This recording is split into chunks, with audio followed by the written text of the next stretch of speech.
कि सेठ के पास आए तो उसे और तीसरी पीढ़ी का इंतजाम करना है।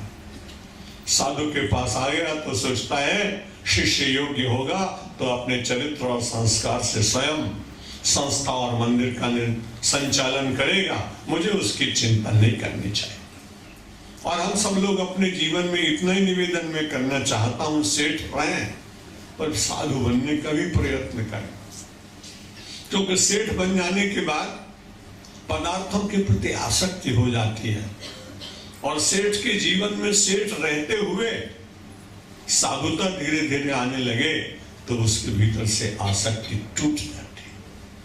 स्वामी विवेकानंद की एक बात मैंने अपने पूर्व प्रवचन में निश्चित रूप से यहां भी कही होगी, अन्यत्र तो कही होगी। जब स्वामी विवेकानंद से उनके शिष्यों ने पूछा कि आप कहते हैं कि संसार में रहो लेकिन आसक्ति नहीं होनी चाहिए, अटैचमेंट नहीं होना चाहिए, मगर बड़ा प्रैक्टिकल नहीं रहता है। जिसके साथ रहते हैं उसका प्रभाव तो पड़ेगा ही पड़ेगा। ये संसार इतना प्रबल है, आप कहते हैं इसमें तुम रहते हुए और इसके द्वारा तुम बहुत प्रभावित मत हो, ये बात समझ में नहीं आती। आप सन्यासी आप कहें इसलिए आपका प्रतिवाद करने का भी मेरा मन नहीं करता, पर जिज्ञासा है।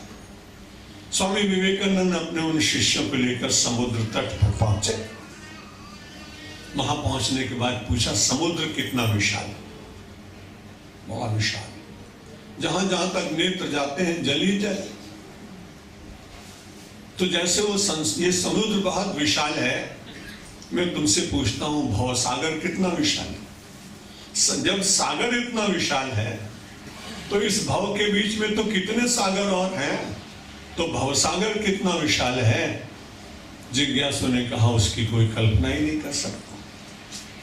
स्वामी विवेकानंद ने दूसरा प्रश्न किया, सागर विशाल है पर सामने तुम्हें क्या दिखाई पड़ रहा है? अरे कैसी बातें कर रहे हो महाराज, सामने मोटर बोट है, लॉन्चेस हैं, नौकाएं, छोटी छोटी डोंगी है। जो बड़ा होता है उसकी शरण में लोग प्रायः चले जाते हैं ना। हाँ, मन करता है कि उससे कुछ मिलेगा, उससे संबंध बांधेंगे। तो स्वामी विवेकानंद ने कहा नाव छोटी है, सागर बड़ा है, इसलिए नौका को इस सागर की शरणागति लेनी चाहिए, बड़ा है ना। उसने कहा महाराज कैसी बात कर रहे हो? उन्होंने कहा ये मैं तुम्हें बताता हूं संसार के साथ कैसे रहना चाहिए। A boat may stay in the water, but water should not stay in the boat. An aspirant may stay in the world, but world should not stay in the heart of an aspirant.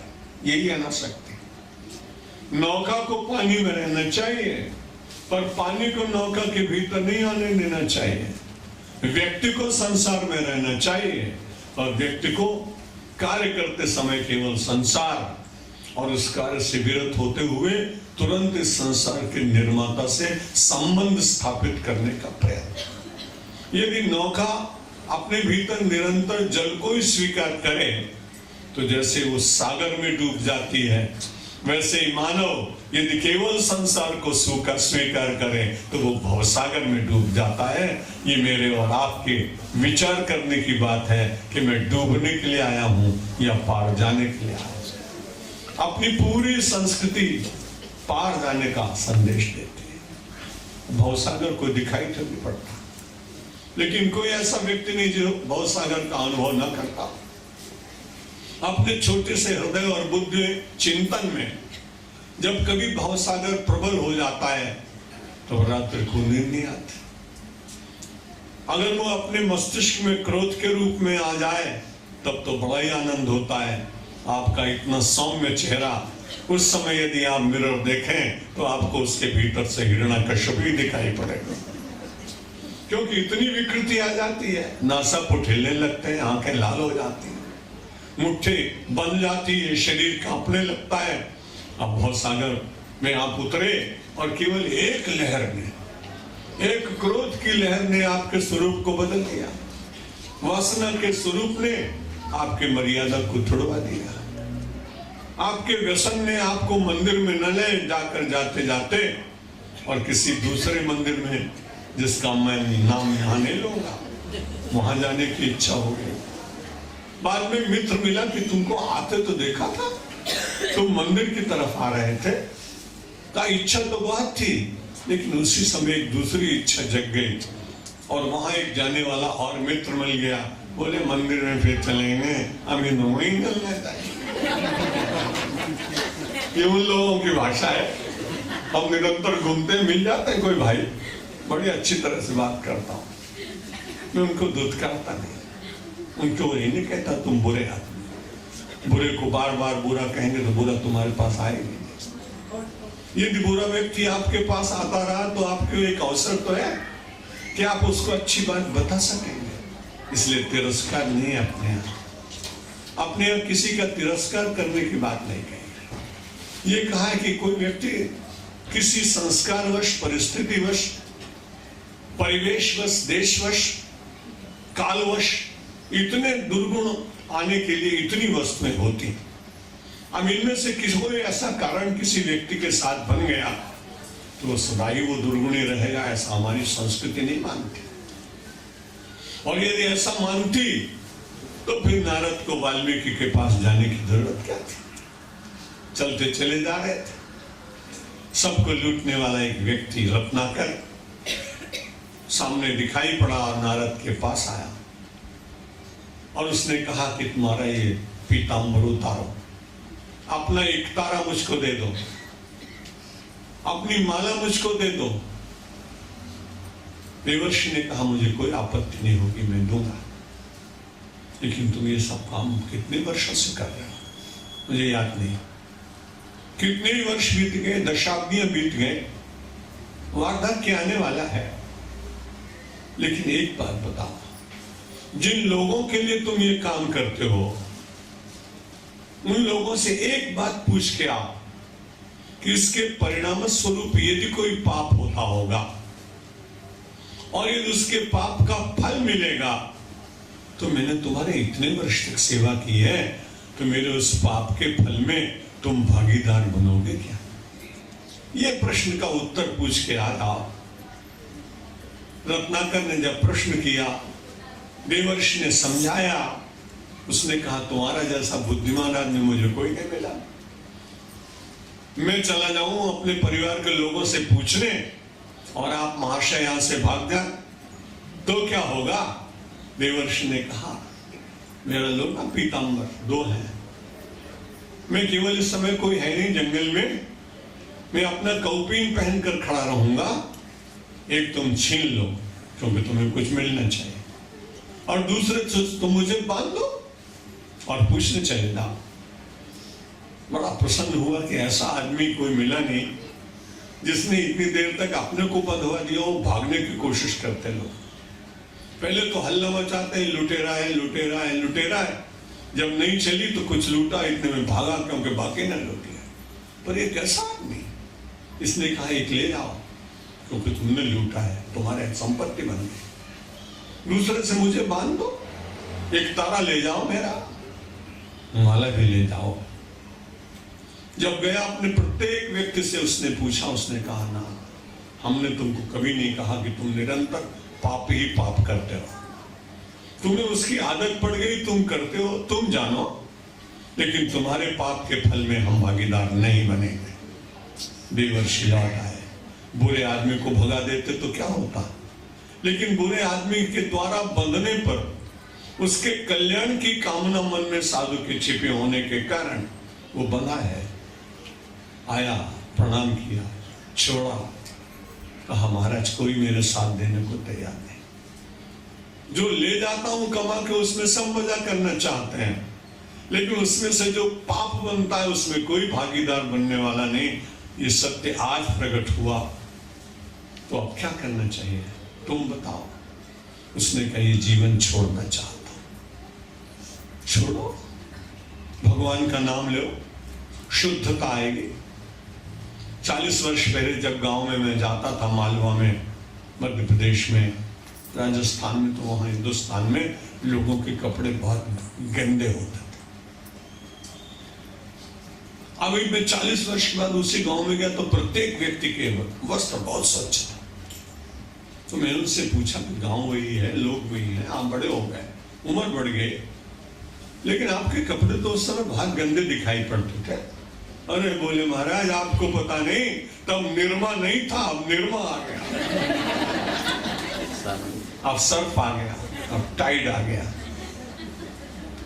तब कुछ था ही नहीं स्वच्छ करने के लिए, करते तो क्या करते, इसलिए जब आ गया तो उसका उपयोग किया। रत्नाकर ने कहा जब तक बीता बीता, लेकिन अब तो स्वच्छ करने वाला मिल गया ना सामने। बंधने के बाद भी मुझे संदेश दे रहा है कि तुम उभरो, तो अब तुम भगवान का नाम लो ना। प्रयास किया, नाम नहीं निकला, कहा निरंतर मारने का काम किया ना लोगों, इसलिए निकल नहीं रहा है, राम निकल नहीं रहा है, करो तो क्या करो। तो कहा कोई चिंता की बात नहीं, तुम मरा मरा बोलो, जो तुमने किया वो तो तुम कर ही सकते हो। बस जब उसने मरा मरा बोलना शुरू किया तो उलट गया नाम, उल्टा नाम जपत जग जाना, वाल्मीकि भय ब्रह्म समान। वाल्मीकि ब्रह्मर्षि हो गए। इसलिए बुरे आदमी को देखकर बहुत ज्यादा घृणा मत करो, क्योंकि किसी परिस्थिति वश ऐसा उसका जीवन बना है। संग तो करना नहीं कभी भूल के उसका, दुस्संगः सर्वथैव त्याज्यः, दुस्संग का नहीं करना चाहिए, लेकिन उसको थोड़ा सा मार्ग बताने के लिए, उसे एक चिंगारी देने के लिए, उसे भीतर उसकी स्फुलिंग प्रकट करने के लिए, एक वैचारिक चिंतन का कण प्रदान करने के लिए, किसी बुरे व्यक्ति को भी 5 मिनट अपनी अच्छी बात आप कह पाए तो ये परमात्मा की ही सेवा होगी। आज नहीं तो कल वो धीरे धीरे उसके जीवन में कहीं न कहीं प्रकाश की किरण पहुंचे। ले चलता हूं पुनः आपको नदी पर बैठे हुए उस पर्ण कुटीर के संत के पास, जिसने कहा कि तुम मुझे क्यों ले जाना चाहते हो अपने महल में। मयमे पर तुष्टा वल्कले त्वं दुकूले, समय पर तोषो निर्विशेषो विशेषा। राजन, दोनों को एक जैसा परितोष प्राप्त हो रहा है। एक विशेष बात, रात को मानो तुम यहां सो जाओ और अपने राज्य में न लौट पाओ, और कुछ लिटोरों को पता लग जाए कि राजा सो रहा है, और तुमने अपने वस्त्र कीमती उतार कर दूसरी तरफ रख दी हो, सामान्य वस्त्र जो रात में लोग पहनते हो पहन ली हो। एक कल्पना है राजन कि तुम्हारे वो हीरा मणि माणिक्य से जड़े हुए वस्त्र कोई ले जाए उठा के, तब सवेरे तुम्हारा मन कैसा होगा।